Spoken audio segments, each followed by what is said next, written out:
যেমন পোড়া কপাল মা বাবা দেখেছি যে বছরে একবার ছেলেটা মা বাবার কবরটা জিয়ারত করে না, এমন ছেলে আছে কি নাই?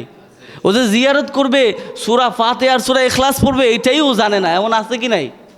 তা আপনি বলেন, এই যে মা বাবা এত বছর এই ছেলেটার পিছে মেয়েটার পিছে সময় ইনভেস্ট করলো, ভালোবাসা দেখালো, এত আদর আপ্যায়ন করলো, ছোট বয়সে ছেলেটা যখন পেশাব করে দিত, মা পেশাবের জায়গায় ঘুমায়া শুকনো জায়গায় সন্তানটাকে ঘুম পাড়াইতো।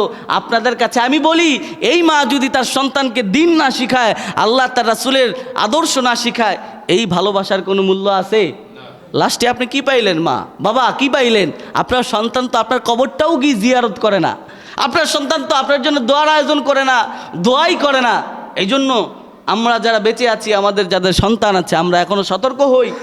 আমার মেয়েটাকে ছেলেটাকে ও দুনিয়ার কিছু করুক আর না করুক, আগে ওরে আল্লাহ তার রাসূল চিনাবো, আগে শরিয়াত চিনাবো, ইসলামের বিধিনিষেধগুলো আগে চিনাবো, তারপরে ও যা মন চায় তা শিখুক, আমাদের কোনো আপত্তি